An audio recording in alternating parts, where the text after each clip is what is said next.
The Crocodingo. The Crocodingo is known as a cryptic or unknown beast or monster, and just as its name would suggest, this is a creature that would appear as a half-wolf, coyote, or dog creature with a crocodile head. It is identifiable by a putrid smell, quote given by the original sightings of a man named Hank Lemons. There was a horrible charnel stench in the air, and something else. A horrible thing, something that would drive a man crazy if exposed to for too long. These stories date back to as long as 1839, a very long time, almost 2 centuries ago. This creature is located in a small city in Tennessee named Scott County. Origin. In what is today's Huntsville, Tennessee, on the night of July 31st, 1839, a man named Hank Lemon noticed an otherworldly green glow in the sky. He seemed to link it to the Northern Lights. For those that do not know, the Northern Lights show up in Mount Washington or as far as Fairbanks, Alaska, in the United States. With areas in between this, it does not occur in Tennessee anywhere. So when Hank Lemon saw this, the confusion had overcome him. However, the man decided to head back to his home, when suddenly a blinding bolt of lightning had struck in front of him, leaving the mysterious glow in the sky completely gone. It had vanished out of thin air. Only moments later, Hank Lemon saw only what he could describe as a half-dog, half-crocodile.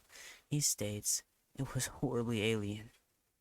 He said it moved quickly, passing through the woods. He would later describe a stench that is simply bone-chilling. Hank Lemon would go on to state, there was this horrible, carnal stench in the air.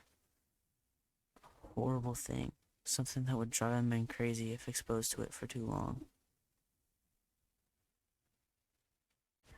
Name origin.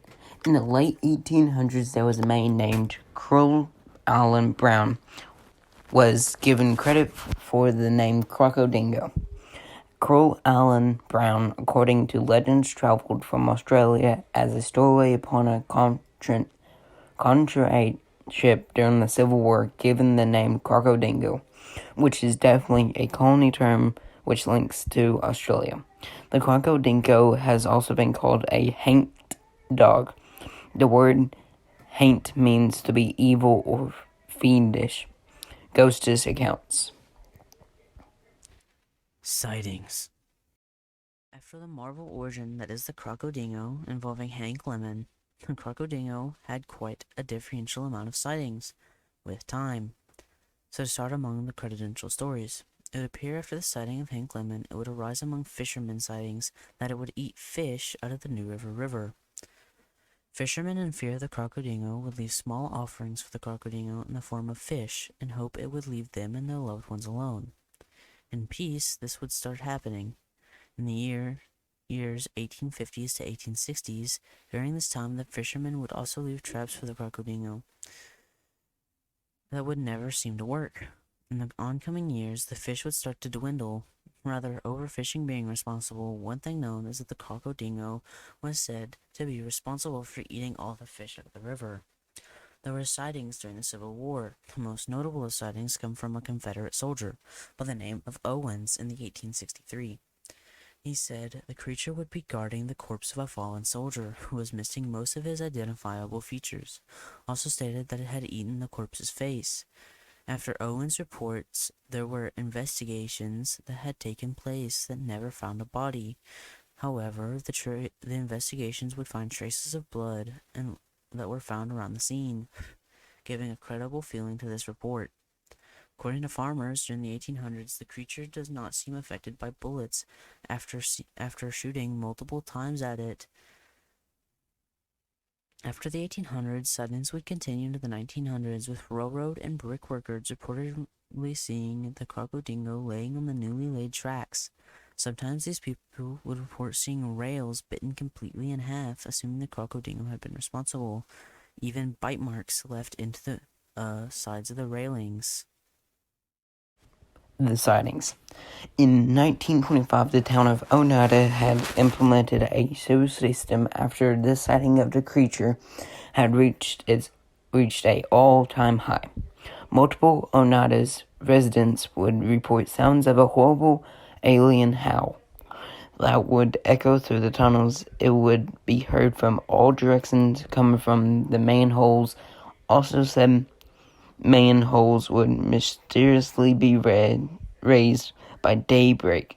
Soon after these strange occurrences, another man who was a sewer worker named Jack Bannister would follow that what he thought originally was a coyote to a manhole cover, where he stated it nudged the cover off with dog-like mannerisms, and for lack of better words, slithered into the sewer system.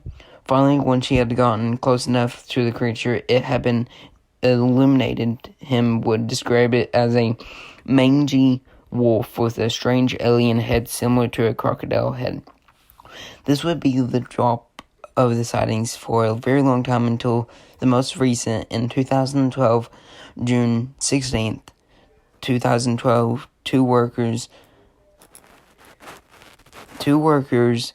on break would locate local cinema who claimed to spot the Crocodingo coming out of a manhole from a distance. Where the two had gone to check it out, it was gone. And apparently around Oneida, you can still hear the sounds of the Crocodingo.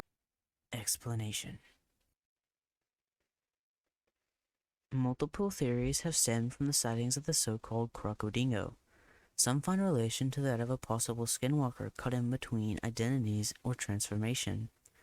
In the famous haunting known as the Bell Witch in Tennessee, roughly 3 hours away from Scott County, the famous Bell Witch who would stalk the John Bell was able to create a dog-rabbit hybrid, and multiple theories assume the Crocodingo is one of the witch's doings. Other theories assume the thing is a failed experiment by the government or an alien, a sign of extraterrestrial life, left here by whatever those lights were. So, do you believe the Crocodingo is real or just some old hick story? Got to proper, or does something really roam the old Tennessee county known as Scott County? And if so, what are your theories? And as always, leave a comment about what creature or cryptic you will want to see next. And we will see you next time on Grim Lore.